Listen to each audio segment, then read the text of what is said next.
Ok. Allez, salut à tous et bienvenue sur InfoCatch. Allez, on est parti donc pour une nouvelle vidéo archive de catch. Je suis en compagnie donc de le Chinois qui est avec nous. Salut le Chinois, comment tu vas? Eh ben, ça va très bien. Pour une fois qu'on va s'attaquer à autre chose que du Japon. Oui, c'est vrai. Et puis, nous avons une nouvelle fois le remplaçant de Lionel qui est avec nous. On a Pierre Richard qui est une nouvelle fois là pour remplacer le remplaçable Lionel. Comment tu vas, Pierre Richard?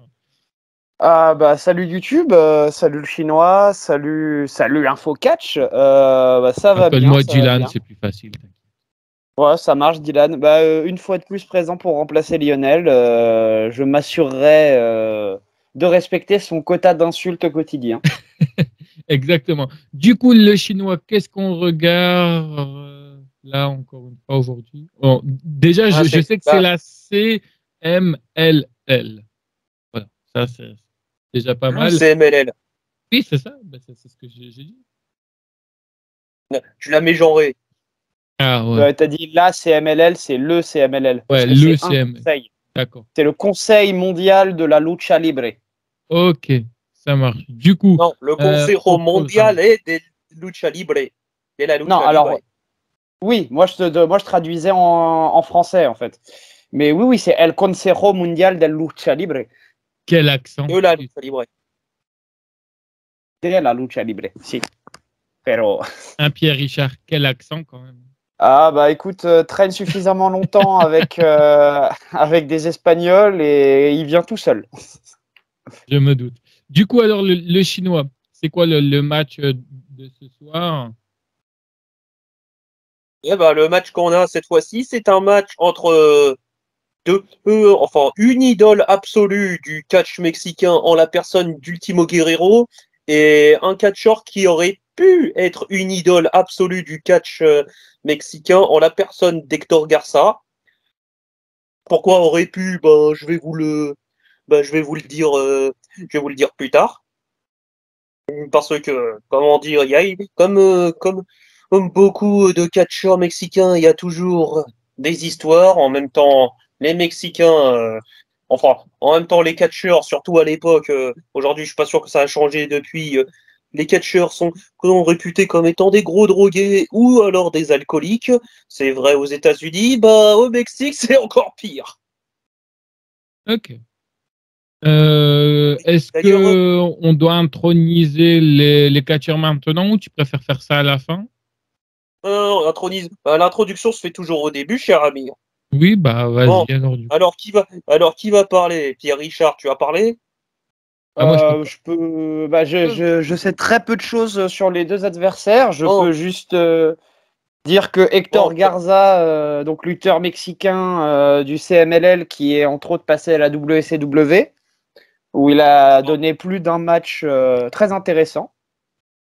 non, ok. Je suppose que ça va être encore au Chinois Beg d'introduire ces deux C'est ça. catcheurs. Une petite question, comme je vois qu'il y a le prénom que tout le monde connaît dans l'univers catchess. Est-ce que Ultimo Guerrero fait partie de la famille Guerrero ou ça n'a rien à voir du tout? Alors, ça n'a absolument rien à voir. Guerrero, pour commencer, Guerrero en espagnol, ça veut dire guerrier.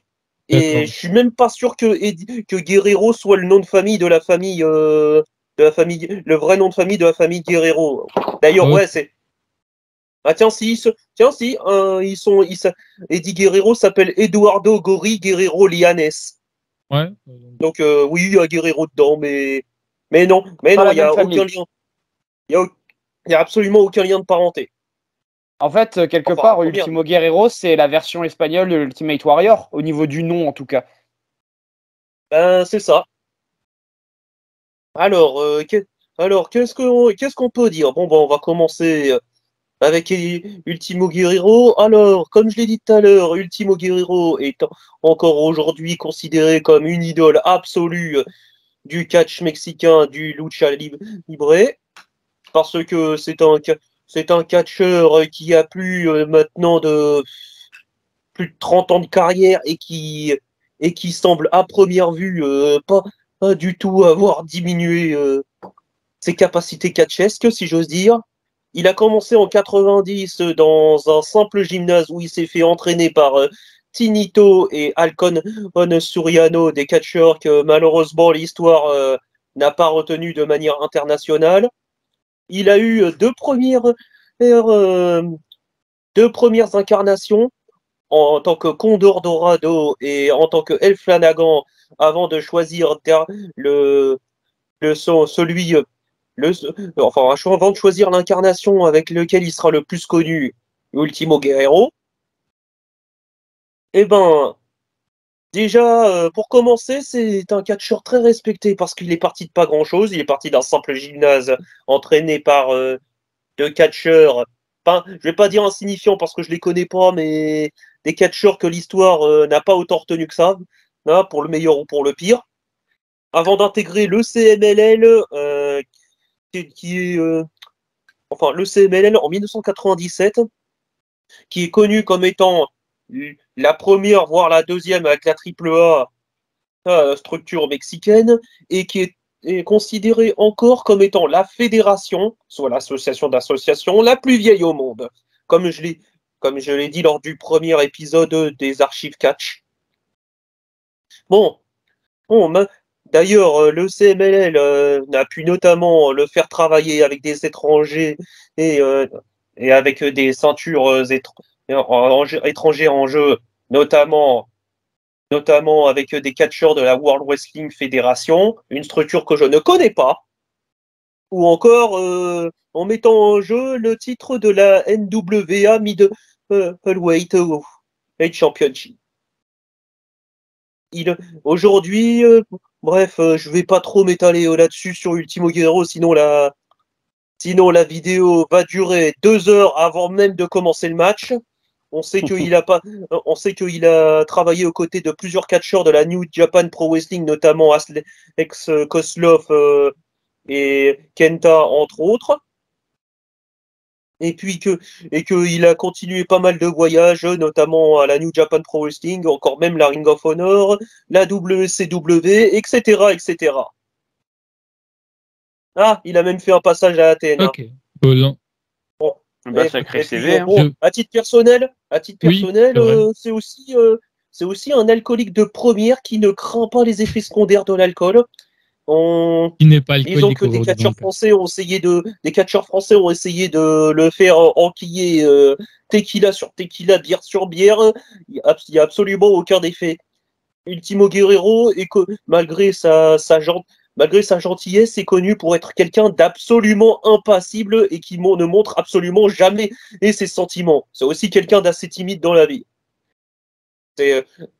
Sinon, autre chose sur Ultimo Guerrero, bon, il a perdu malheureusement son masque en 2014 suite à un match face à Atlantis, mais ceci est un spoil. Et ce qui fait que lorsque vous allez le voir catcher cette fois-ci, pour ceux qui connaissent Ultimo Guerrero, il dispose d'un masque. Parce que ce match a eu lieu avant 2014. Voilà. Bon, on va parler maintenant d'Hector Garza, si vous n'avez pas de questions. Non, pas plus que ça. Non, pas de questions. Ok. Alors, Hector Garza, je vais m'étaler un peu plus là-dessus, puisqu'on va dire qu'il a une vie un peu plus aléatoire, et il a fait aussi et puis on va dire il a eu aussi une suite d'histoires assez particulière que je vais dire dans l'épilogue. Ok, bon, Hector Garza est un catcheur, contrairement à Ultimo Guerrero, de seconde génération. C'est le fils de Humberto Garza. Et lui, contrairement à Ultimo Guerrero, il a absolument tout de suite débuté au CMLL peu après sa formation auprès de notamment son père, de Mr. Lynch, Mario Segura et Bluefish.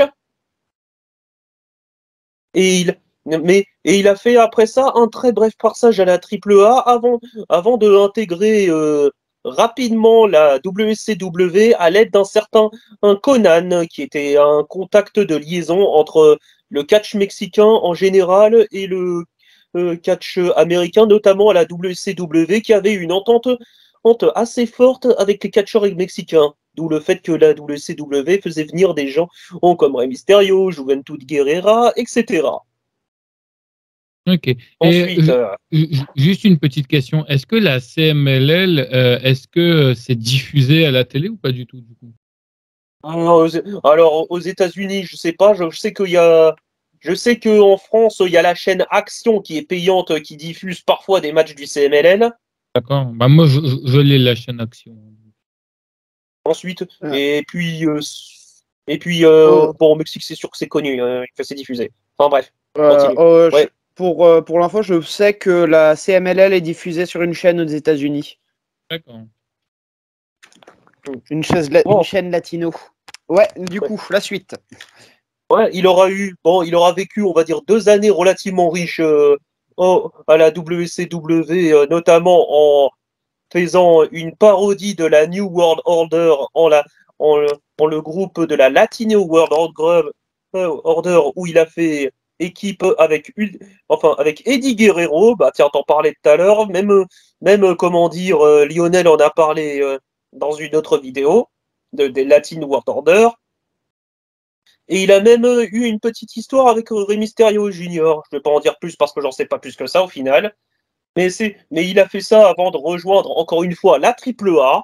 Ouais, quand je vous disais que ce type a été pas mal ballotté de structure en structure. À la AAA où il restera, on va dire, 5 belles années, où il a eu plusieurs rivalités plus que remarquables, notamment face à Pirata Morgan qui l'a coupé les cheveux. Et, et il a eu aussi une rivalité contre Texano, le père de Texano Junior qu'on peut observer aujourd'hui. Et personnellement, j'aime bien un Texano Junior. Il a, ouais, et puis bon, bref, il a eu son lot de rivalités. Et faudrait que à titre personnel, faudrait que je m'y intéresse à cette période-là parce que je sais pas ce que valait la AAA avant la prise de pouvoir de Maricela hein, et à titre personnel, je suis pas fan du produit AAA depuis la prise au pouvoir de cette dernière. Bon, il a également essayé d'inclure la TNA à ses tout débuts en 2004, lorsqu'elle était cofondée par Jeff et Jerry Jarrett. Il a, il a eu le temps d'y faire quelques matchs avant, avant d'avoir un événement assez marrant au passage. Je vous raconte cet événement. Et ben en fait, comment dire, Hector Garza devait affronter Kevin Nash dans un événement de la TNA, je sais plus trop lequel. Et bien sûr, il a pris ses affaires du Mexique pour prendre son vol et arriver à destination. À destination, forcément, comme ça se passait aux États-Unis et que les Mexicains bien habillés et tout ça sont encore plus fouillés que d'habitude, et ben ils ont retrouvé plusieurs substances illégales telles que des stéroïdes, des antidouleurs, et toutes ces conneries qui ont été non prescrits. Et on lui a dit, c'est quoi cette merde? Tu vas nous répondre maintenant, espèce de Mexicain de merde. Et il a répondu, oh ça c'est pour faire gonfler les muscles, ça c'est pour bien dormir, mais en plus de ça pour calmer ma douleur. Par contre, faut faire gaffe, ça peut rendre un peu dans les vapes. Suite aux révélations même pas cachées de Hector Garza, il fut expulsé sur le champ à vie des États-Unis. Et ce qui cause immédiatement la rupture de contrat de la TNA. Voilà, ça c'était l'anecdote marrante. Pour info, Hector Garza s'est même pas caché parce que au Mexique, toutes ces substances-là sont complètement légales. Ouais, logiquement.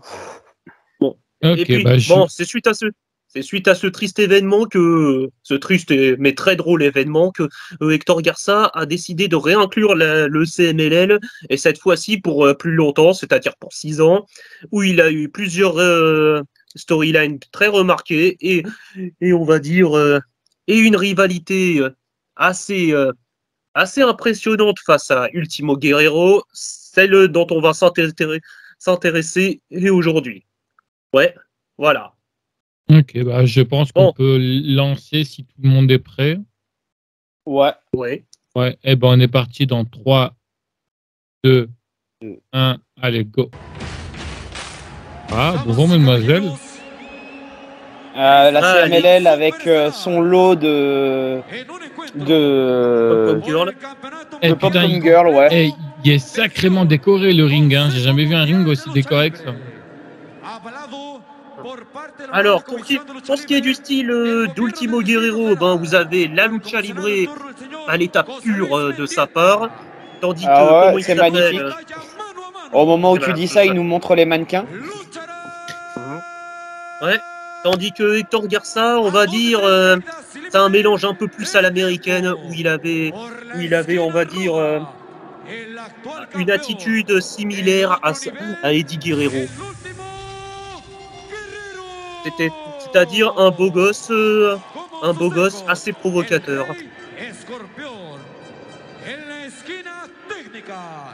El gran querubín, retador, Héctor Garza.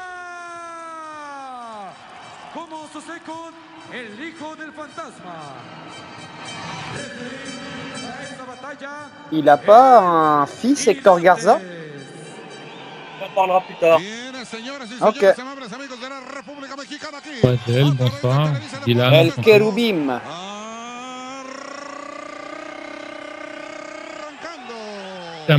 Même les commentateurs, ils sont chauds. Hein. Madame, au revoir. Mademoiselle. Le roulement de R. Eh ben, Ah, je suis pas doué pour couler le R. hop.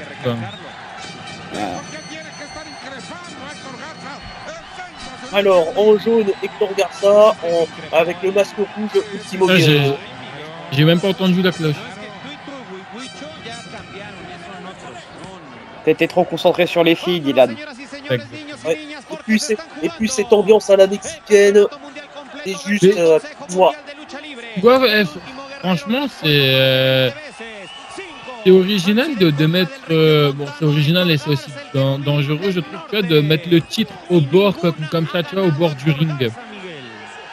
Tu vois, d'habitude, c'est un annonceur ou autre. Tiens, là, il est vraiment au bord du ring. Ah, c'est pour que ce soit plus facile à attraper. Ouais. C'est vrai que dans le match. Et là, ça commence de manière traditionnelle par Par ce du que j'appelle chain. un mexicain, puisque les Mexicains appellent de la lucha libre complètement basique. Si. Magnifique, franchement.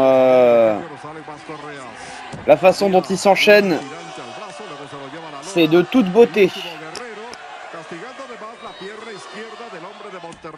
D'ailleurs, à titre personnel, j'ai eu l'occasion de faire un stage avec Ultimo Guerrero. Et j'ai vraiment bien kiffé. Là, ça s'est bien passé, il était sympa. Du coup, Plus très sympa que le impassible.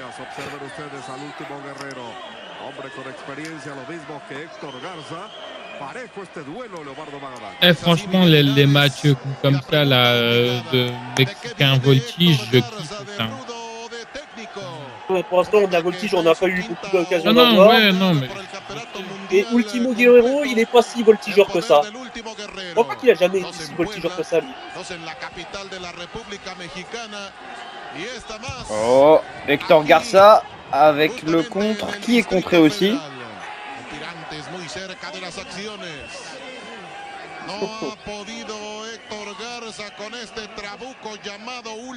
Et ce match, je trouve que, comment dire, il n'est pas assez old school pour être réputé old school, même s'il a lieu il y a eu plus de 12 ans. Bordel de merde, qu'est-ce qu'on est que. On n'est pas vieux, on est expérimenté, chinois. C'est vrai, toi encore, ouais, toi, au moins t'as pas encore un 3 dans ton chiffre quand on âge. Oh, et ça va, ça change rien d'avoir 30 ans. Regarde ces deux-là dans le ring, ils ont plus de 30 ans et pourtant, ils nous offrent un début de match plus que qualitatif. Ouais, au caviar. D'ailleurs, parlant de plat mexicain, j'ai toujours demandé à Nitro de me rapporter s'il pouvait du huitlacoche. Il m'en a jamais rapporté. Ah, c'est malheureux. Ouais. Je connais pas beaucoup la gastronomie mexicaine, mais une chose est sûre, ce qu'ils nous préparent dans le ring, ça sent très bon. Ah bah les tacos mexicains, en général les tacos mexicains c'est pas les tacos qu'on achète dans le kebab on va dire.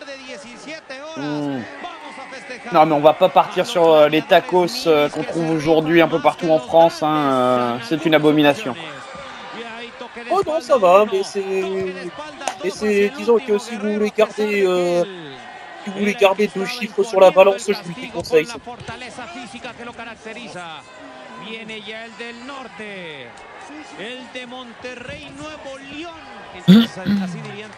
Un début de match très disputé, hein.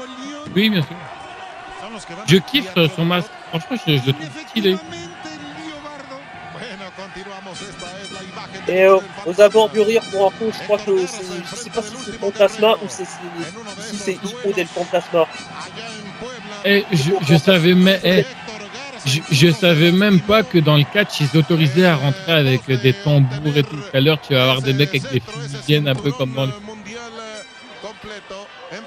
D'ailleurs, Hijo del Fantasma qui est connu aujourd'hui à la WWE comme un certain Santos Escobar. Ah bah c'est pour ça qu'il me disait quelque chose, les mecs. Du coup, c'est Santos Escobar, c'est ça? Le mec au masque rose aux abords du ring. D'accord. Ok, moi je pensais que ce Santos Escobar, c'était lui là, lui sans masque, là, en jaune. Je trouvais qu'il n'a pas Santos. Non, mais lui, il a un fils qui actuellement est à la WWE, si je dis pas de bêtises, Hector Garza. Non, c'est faux. Il est pas à la WWE? Non, on va en parler dans l'épisode. Et voilà, première soumission du match. Et abandonné par Ultimo Guerrero. Logique, étant donné que c'est un match en 3 manches à la mexicaine, pour s'économiser. 3 manches, d'accord. Parce que j'allais dire, putain, déjà. Les matchs en 3 manches, c'est très mexicain, Dylan. Non, mais ce que je veux dire, c'est que Dylan, je ne savais pas que c'était en 3 manches. Dès que tu vois un match mexicain, part du principe que c'est possiblement en 3 manches. D'accord. C'était quelque chose qui se faisait beaucoup en France aussi à l'époque. Ce qui m'amène encore plus à penser que la lucha libre vient directement du catch français. Impossible, hein. Ah, c'est pas impossible du tout, en plus si tu observes les dates et l'histoire des deux pays. Ah, quand même, la vitesse avec laquelle il l'a verrouillé cette prise. Très belle vitesse d'exécution. 100 kilos, hein. Elle doit faire mais... sur cette prise de soumission. Vous arrivez à la porter, vous deux, c'est cette prise? Disons que pour aller dans les détails, le problème c'est pas la portée, c'est le porteur. Ok. Faut que la personne puisse supporter ton poids sur lui en fait. Et qu'il ait l'équilibre. Oh! On a la coupure pub.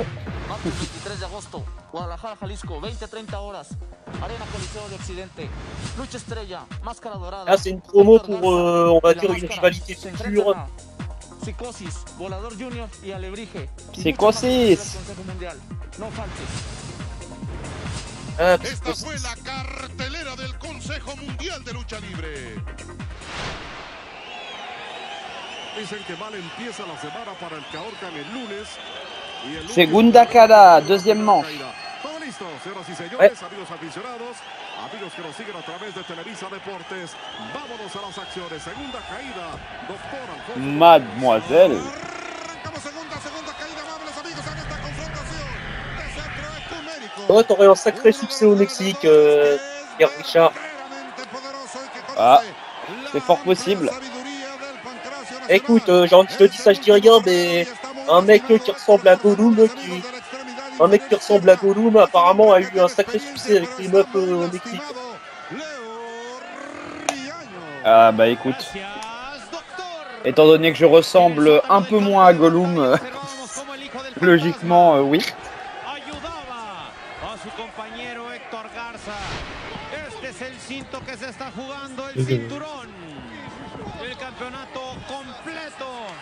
Hop, Oh. une provocation. El Kaloum avec sa pose. Ah, mais ça, franchement, ça m'a toujours fait délire, les gens qui s'arrivent à enlever leurs pantalons comme ça. Ah, ça, c'est c'est des fait trucs pour. précis, hein. C'est fait pour. C'est comme les t-shirts d'Hogan, ils étaient prédéchirés. Ouais. Et du coup, Enfin, après, tu peux plus les remettre, les pantalons comme ça, on est d'accord, hein. Une Ça fois que c'est dépend. arraché, Il c'est y en a arraché. il y en a qui sont en scratch, donc Ok. ils peuvent être remis. Ouais, et il y en a ça- d'autres, une fois que c'est arraché, c'est arraché. Ouais, c'est un peu ce qu'ils utilisent, les magiciens, là. Moi, j'ai déjà vu dans un spectacle de magie où ils arrivent à changer d'habit Allez, et tout. C'est des... Hop. Allez, La hop, deuxième deuxième manche manche est déjà Et finie. voilà. Ça, il s'est fait surprendre. Bon, bah, du coup, Ah, dernière à manche. force, à force de se la jouer en enlevant ses vêtements et en demandant des pauses, on finit par se faire rouler. Hein. Ouais, exactement. Et bah, du coup, dernière manche. J'espère que ça va être moins rapide que les deux premières, sinon. Normalement, justement, normalement, la troisième manche, c'est celle où il y a le plus d'action et le plus rapide. Bah, en fait, c'est logique, c'est une façon de raconter Et elle l'histoire. s'en bat les couilles. La meuf dans le public, elle s'en bat les couilles, elle est au téléphone, quoi. Elle fait un débrief à un membre de sa famille. Ouais. En général, il est pas rare. Ouais, il est pas rare que des matchs mexicains, c'est en premier. La première phase, c'est une phase de jauge. Eh, mais La deuxième phase, ça raconte un peu comment ça se passe entre les deux catcheurs. Et la troisième phase, si je ne m'abuse, c'est vraiment la phase où on donne. Eh, Pierre Richard, j'ai une question. C'est moi ou c'est toujours comme ça là-bas, mais j'ai un peu l'impression que l'arbitre il compte moins vite qu'on a l'habitude de voir. Regarde, tu vois, en fait, il tape, il y a un temps d'arrêt, ensuite il tape, ensuite il y a un temps d'arrêt, et ensuite il tape. Alors que tu vois, j'ai l'impression que des fois, quand tu regardes des trucs de la WWE, bah ça va beaucoup plus vite, quoi.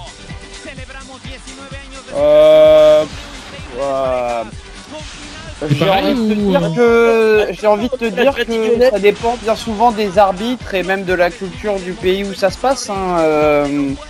Les arbitres japonais, les arbitres mexicains, les arbitres. Hein? En France, on a carrément des arbitres heel et des arbitres face. Oui, c'est sûr.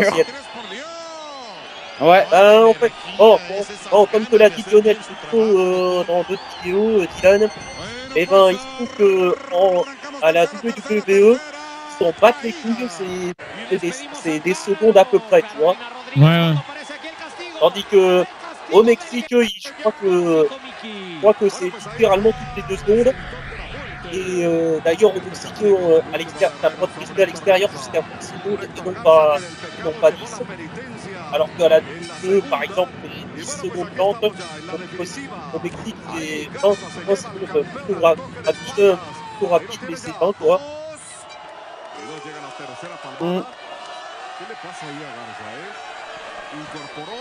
Et ça y est, on suite dans l'action. Héctor Garza qui est au maximum de sa forme. Hein. Ouais. Léon Stick. Bon, bah, dernière manche alors du coup. Ouais. Troisième manche, celle où il faut tout donner. Ouh, un Rana magnifique.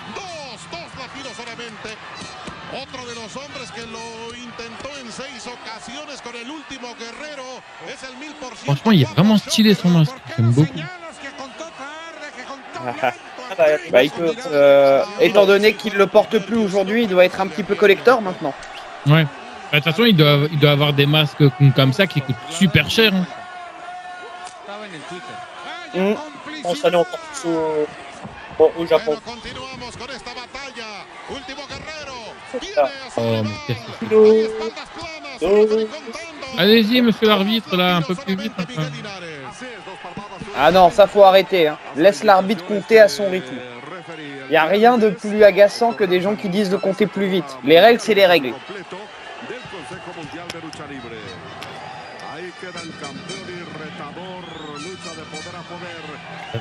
En plus, regarde-le, le pauvre, il a le triple de ton âge. Oui, c'est vrai. Va pas lui demander de faire un arrêt cardiaque. Ouh. Petit Tatemi à la Ric Flair et une sortie de ring à la Ric Flair aussi. week-end. J'adore ces sorties-là. Et... souvent. En pleine tête.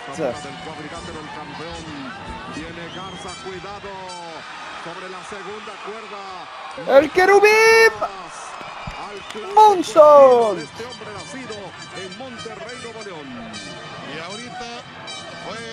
Ça sert vraiment à quelque chose de secouer une serviette comme ça pour mettre un peu devant. Je veux dire, c'est vraiment efficace. Comment ça s'appelle? Hiro del Fantasma, il est à fond derrière Hector Garza, tandis que l'autre, non, bah, est-ce que ça, pour répondre à ta question, Dylan, est-ce que ça fait une vraie différence? Bah, ça peut faire un peu d'air dans une arène fermée où il doit faire sous les projecteurs, sans doute un bon ressenti 22 degrés, quoi. Ouais, donc ouais, ça peut faire du bien dans le feu de l'action, quoi. Des fois, comment il fait chaud, ça abuse quand même. Ah bah, je peux te dire que c'est encore pire quand tu es au milieu de l'action. Comme dirait un ami de Lionel, je mets de l'eau parce qu'il fait chaud. Et là, si Lionel il m'entend, il va me défoncer. C'est pour ça il est pas là. D'ailleurs, oui, ça me fait penser qu'il faut que je remplace Lionel. Donc quel putain de match, putain. C'est franchement, les deux, eux, ça se voit qu'ils savent catcher, putain. C'est pas comme la EW. Oh, la EW, on a quand même des catcheurs mexicains très impressionnants, hein, comme Pantalon Junior, Ray Phoenix, Bush et Andrade, tiens, putain. Ouais, c'est vrai. Andrade qui était anciennement la Sombra, si je dis pas de bêtises. Ouais, la Sombra qui est catcheur du CMLL aussi. Buena indicación, está demostrando el Tirantes que es un excelente referee. Checó que las piernas estaban justamente tocando las cuerdas o la línea imaginaria de las cuerdas. No era fácil observar. No era fácil, era una labor. Un truc qui me fait beaucoup rire, c'est comment le catch mexicain utilise le low kick comme le catch américain utilise le coup de poing, quoi.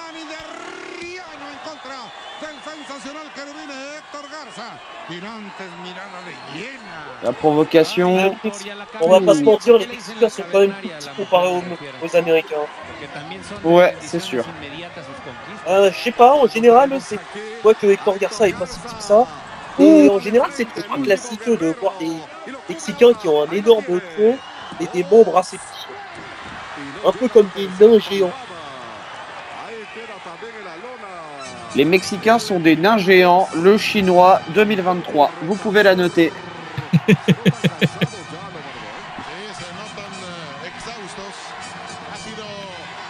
Il y avait déjà les WWE Shiro of the Month, on va avoir les Chinois of the Week.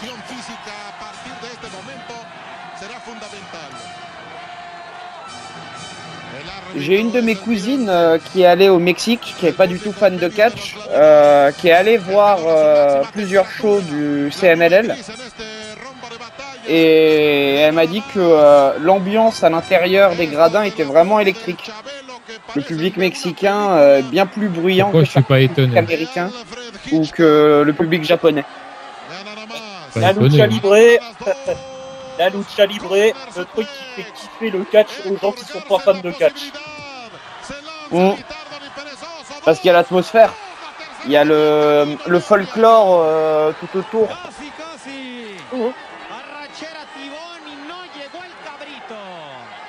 Que llega es el Tirantes enseñando pelo en pecho. Este niño está vuelto loco, no lo puede creer. Ce gamin qui fait ça sur promo. Ay, ay, ay. Está que arde. El termómetro que marca más de... Vous êtes pour qui, vous, sur la fin de ce match? Je sais pas, moi je dirais Ultimo Guerrero. Ouais. Ah, moi personnellement, Hector Garza jusqu'au bout. Je trouve qu'il en impose beaucoup plus dans son catch et dans son attitude. En même temps, ce match-là est sans manquer de respect, sans manquer de respect à Ultimo Guerrero, bien sûr. Hein, Je pense que, après, je pense que ce match était construit exprès pour le mettre vraiment en avant. Fort possible. Hop. Oh, simplement deux. Bueno, pues 2 segundos únicamente. No llega la tercera palmada. La lucha que el público está disfrutando plenamente. Au moins, comment dire, Lionel va être content. Il n'y a pas cornet aux abords du ring.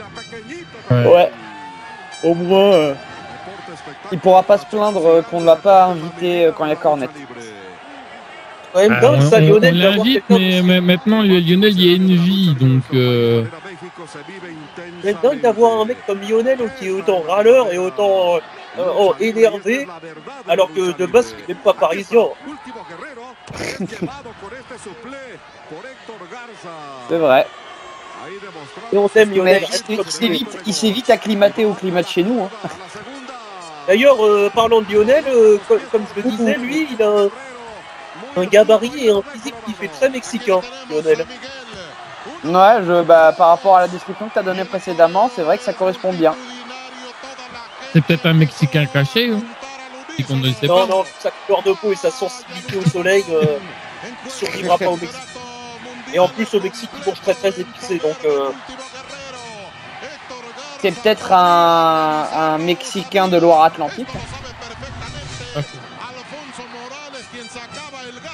Oh putain, les pieds en pleine tête. Tu vois, aux États-Unis, ils se contentent de lever les genoux. Les Mexicains, ils ont dit tenez nos bières. Tenez la cerveza. Si.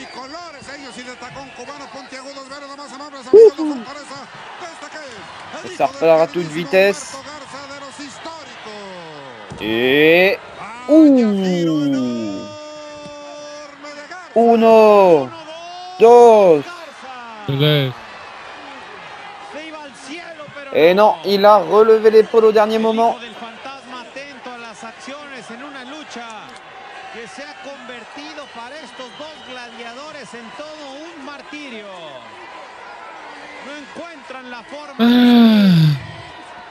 Et body slam. Il va aller sur la troisième corde. Quand on est sur la troisième corde, comme ça, on est à combien de mètres à peu près du... Comme ça, 1m50. 1m50 là, à peu près. 1m50 du sol, ouais.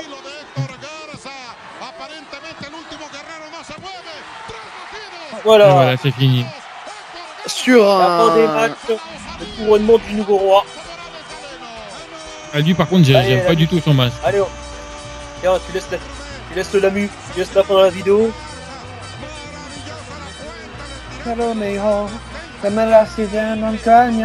J'aime bien son thème. Je sais plus comment s'appelle cette chanson, mais je la connais. La canción del Marashi. Merci. Aïe aïe aïe aïe. Aïe aïe aïe aïe. Et voilà, tu parlais de son fils, voilà, il est derrière lui là.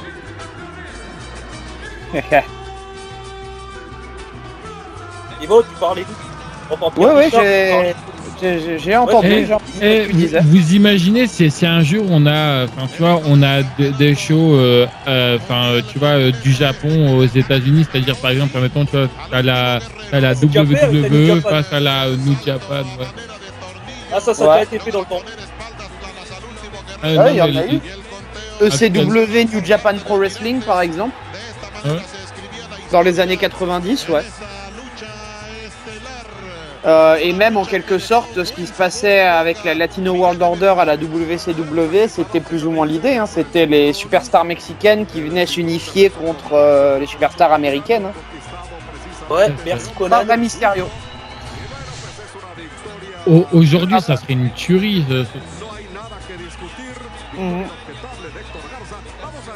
Bah... Hector Garza. Oh. Vu comment la WWE a traité certaines stipulations, enfin certaines storylines du genre. Bon bah voilà, c'est fini. Pas sûr que ce soit incroyable.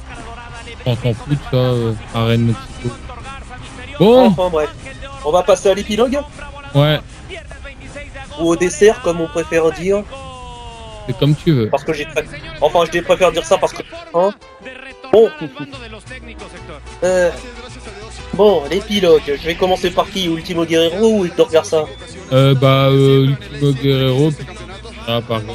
Oh, ok, bon, Ultimo Guerrero, malgré la perte de son titre, il fera tout son possible pour relever la pente. Est-ce qu'il n'a pas été difficile pour lui, vu le catcheur de talent qu'il est? Plus tard, comment dire, on lui proposera même à la mort du président le poste de head booker ou un truc du genre du CMLL, ce qui malheureusement déplaira aux champions de l'époque, entre autres, à la famille du champion de l'époque, entre autres, un certain Maximo Sexy, qui, pour rouspéter, et après tout ça, a littéralement explosé la voiture de Ultimo Guerrero. Et ce qui conduira malheureusement à plusieurs renvois et une relation familiale qui s'est déchirée entre celle de Ultimo Guerrero et celle de Maximo Sexy, qui est très célèbre aussi. Faudrait qu'on regarde ces matchs un jour. Bon, après ce match-là, Ultimo Guerrero, il a de nouveau été champion où tous ces deux règnes cumulés et sont aujourd'hui dépassent même les 2000 jours de règne. Et puis comment dire, aujourd'hui le déteneur du titre, ce n'est nul autre que le tout jeune frère de Ultimo Guerrero. Et quand je dis tout jeune frère, il y a une différence ils ont beau être frères, il y a une différence de plus de 20 ans entre eux. Un certain Grand Guerrero, qui est, comme son nom l'indique, un peu plus grand, mais beaucoup plus jeune. Voilà, je crois que j'ai dit tout ce que j'avais à dire sur Ultimo Guerrero. Ah ouais, Sinon, alors, du ah coup, ouais, attends, dernière chose. L'équipe APC, si vous m'entendez, je vous l'implore, refaites venir Ultimo Guerrero pour un séminaire. Voilà, c'est tout. et du coup, t'en as pensé quoi du match? Ensuite, attends, on n'a pas fini l'épilogue. Ah, ouais, ouais. Allô? Oui, vas-y, Ouais. vas-y. On n'a pas fini l'épilogue. Bon, quant à Hector Garza, comment dire, malheureusement son règne bien mérité et qu'on a vu commencer ici, c'est pas bien terminé. Suite à un appel de la AAA où il a répondu positif, où il a répondu publiquement positif à la presse, les officiels du CMLL l'ont très très mal pris. Hector Garza a proposé gentiment l'idée de perdre son titre face à un certain LT Terrible, ouais, c'est ça. Malheureusement, comment dire, ça ne sera pas le cas. Les officiels du CMLL lui ont carrément balancé des ordures dans la gueule en lui disant dégage, on veut plus de toi, nanana. Ah, parce que quand même quitter la structure alors qu'on est champion, ça se fait pas. Tiens, ça me rappelle quelque chose. Et puis on va dire, il a réintégré la AAA où il a fait équipe avec son ancien rival, un certain Pedro Aguayo Jr., qui est connu pour avoir vécu une fin tragique dans un match qui a impliqué notamment Rey Mysterio, Conan et puis comment il s'appelle, Manic, je crois. Et oui, d'ailleurs, il fera continuellement partie de cette association avec Pedro Aguayo Jr. et plusieurs autres catcheurs de la AAA où il est dans un clan qui se fera appeler Los Perros del Mal, soit les chiens du mal, tout simplement. Hélas, comment dire, cette association ne durera pas plus d'1 an puisque Hector Garza se fera virer de ce groupe-là de manière très sale, laissant entendre, on va dire, un face turn de Hector Garza, ce qui malheureusement ne sera pas le cas, puisque Hector Garza va prendre sa retraite en 2012. On se demande pourquoi, alors qu'il pétait la forme et tout ça. Et tout simplement parce que Hector Garza était à ce moment-là victime d'un cancer du poumon en phase terminale. Il en est décédé même pas. Il en est décédé même pas un an plus tard, à l'âge de seulement 43 ans. Ce qui explique pour moi le fait que ça aurait pu être une idole, mais malheureusement, cette fin tragique, là, on va dire, a stoppé net son ascension dans tout ce qui est vraiment en grande légende. Après, n'enterrons pas tout de suite Hector Garça. Aujourd'hui, tu as ses descendants, tu as son fils qu'on a vu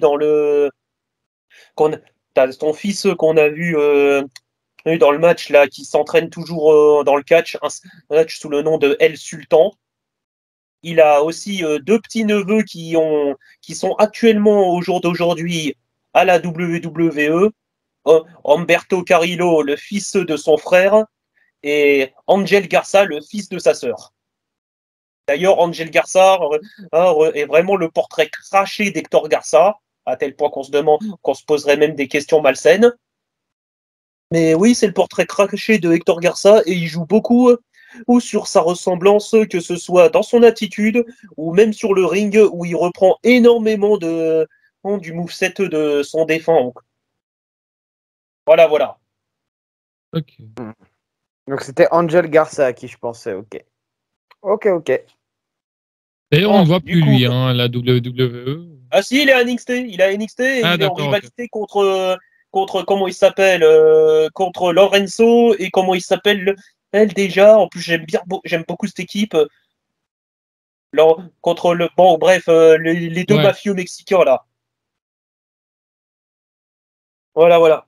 Et d'ailleurs, parlant d'Angel Garza et Humberto Carrillo, ils portent maintenant désormais une marque de griffes sur leur torse en hommage au Perros del Mal. D'ailleurs, dont les deux leaders sont morts, d'ailleurs. Ouais, Forcément, vu que les deux leaders, c'est Perro Aguayo Junior et Hector Garza. Voilà. Bon, du coup, Pierre Richard, qu'as-tu pensé de ce match? Comme je l'ai dit pendant le match, j'ai trouvé que c'était une superbe confrontation entre deux athlètes mexicains extrêmement doués dans ce qu'ils font. On a tout eu, on a eu de la lutte directement au sol avec ce que nous on appellerait du chain. On a eu de très gros moves et des démonstrations athlétiques à ne plus savoir quoi en faire sans que ce soit trop. Non, franchement, pour moi, ils ont une fois de plus prouvé pourquoi la lucha libre fait partie des meilleurs genres de catch, à mon sens. Et j'étais particulièrement content de regarder avec vous un match d'Hector Garza, qui du coup est un catcheur que j'aime bien, et j'en ai appris beaucoup grâce à tes informations. On apprend toujours avec le chinois. Après, bon, je vais vous calmer tout de suite. Dans ce que je vous dis, il y a pas mal de Wikipédia. Ah, mais on s'en doute, mais quand même, tu fais l'effort. Pas faux. Du coup, moi, j'ai bien aimé. C'était la première fois que je voyais un match de la CMLL. C'est pas vrai, t'as regardé Marcella contre Ayumi. Ah oui, c'est vrai. Ok, tu vois, j'avais complètement oublié. Au niveau des hommes, du coup. Au niveau des hommes. C'était vraiment pas mal. J'avais déjà vu pas mal de petits shorts sur Instagram et tout. Et franchement, j'aimais tellement. Bon, c'est vrai que c'est une ambiance un peu particulière. Mais franchement, ouais, non, c'est un très bon match. Un très bon match. Sauf que, encore une fois, comme d'habitude, et comme heureusement que tu étais là, Pierre Richard, pour me le dire, c'est que encore une fois, tu vois, c'est ça le problème, c'est que je ne savais pas du tout que c'était un match à trois manches, quoi. Moi, je m'attendais à ce que ce soit un match classique.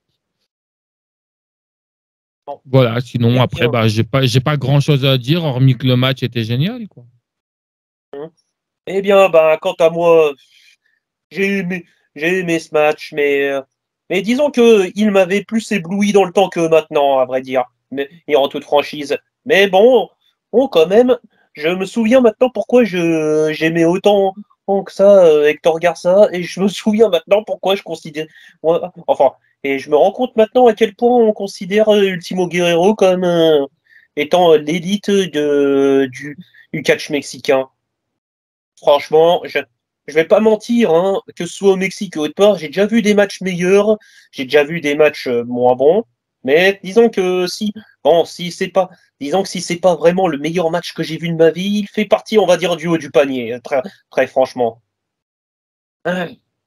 D'ailleurs, Je peux comprendre. encore une fois, on regrettera quand même le fait que Hector Orgarza n'ait pas plus, au final, n'ait pas plus que ça profité de son titre. Enfin, je dis ça, je dis qu'il n'a pas plus profité de son titre plus que ça, mais il a quand même été champion pendant plus de 128 jours, le bougre, qui Pas est quand mal. même pas si mal au final.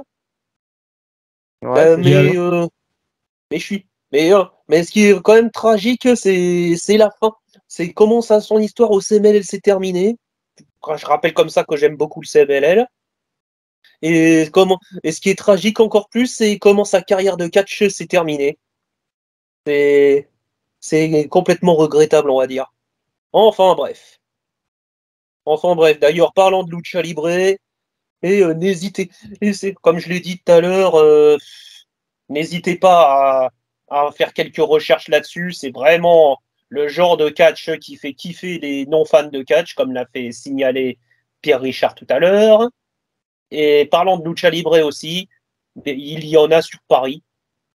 N'hésitez pas à venir au show sur le bar, enfin au bar Lucha Libre où on s'envoie en l'air 6 pieds sous terre. Voilà, voilà. C'était très beau. On s'envoie en l'air 6 pieds sous terre. Franchement, c'était vraiment magnifique. En tout cas, je remercie le Chinois d'être venu comme d'habitude. Je remercie Pierre Richard, hein, comme d'habitude, toujours un plaisir. d'être venu. Malheureusement, hein, la tête d'affiche de InfoCatch, Lionel, n'a pas pu être une nouvelle fois présente, mais on l'embrasse, hein, bien sûr, de là où il est. Puis bah, nous, on se retrouvera plus tard pour une prochaine vidéo. Et puis bah, à plus. Salut le Chinois et salut Pierre Richard. Salut. Salut.